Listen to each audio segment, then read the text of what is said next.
श्रीराम समर्थ. प्रपंचातले सुख दुःख हे केवळ जाणीवेत आहे. प्रापंचिकाच्या मनात नेहमी एक शंका येते की खोटे करून सुद्धा जर सुखी होता येते तर तसे करायला काय हरकत आहे. सन्मार्गाने गेला तरी माणूस दुःखी का होतो अशी ही शंका आपल्याला येते. मी देवाला भिवून वागलो का तर प्रपंच सुखाचा व्हावा म्हणून. देवाची एवढी खटपट करूनही जर सुखी होता येत नाही तर काय उपयोग. किती विचित्र आहे पहा. खेळातले घर बांधायला आपण गवंडी बोलवण्यासारखा हा प्रकार आहे. प्रपंचात दक्षता ठेवणे जरूर आहे, ते जर आपण केले नाही तर देवाने काय करावे. भगवंताचा साधन म्हणून आपण उपयोग करतो आणि शेवटी साधनालाच दोष देतो. साध्य बाजूलाच राहते. भगवंत विषय देईल पण त्याबरोबर त्याचे दुःखही देईल. एक जण मारुती रायाला सांगून चोरी करीत असतो.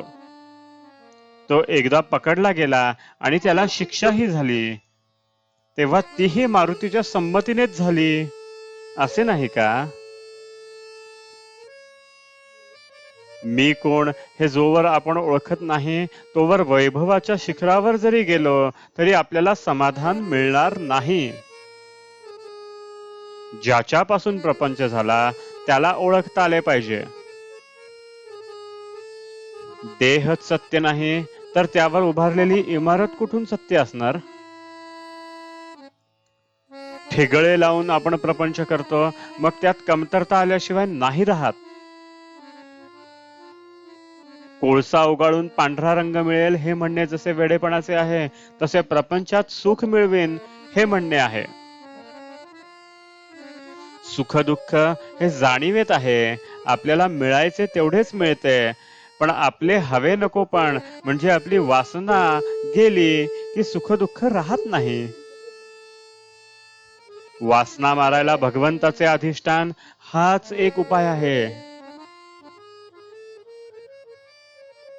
वासना ही लाडावलेल्या कुत्र्याप्रमाणे आहे. तिला नुसते हडहड करून ती बाजूला जात नाही. पण तेही बरोबरच आहे, कारण आपणच तिला लाडावून ठेवले आहे. म्हणून भगवंताच्या पूजेच्या वेळी सुद्धा ती देवघरात येते. शिवाय वाईट वासनेमध्ये चांगल्या वासनेला मारण्याचे बळ आहे, कारण आपण स्वतः वाईट वासनेच्या बाजूचेच आहोत.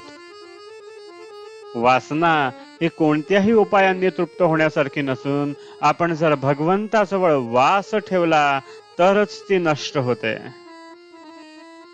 मी करता नसून परमात्मा करता आहे अशी भावना झाल्याशिवाय मन भगवंताला अर्पण होणार नाही.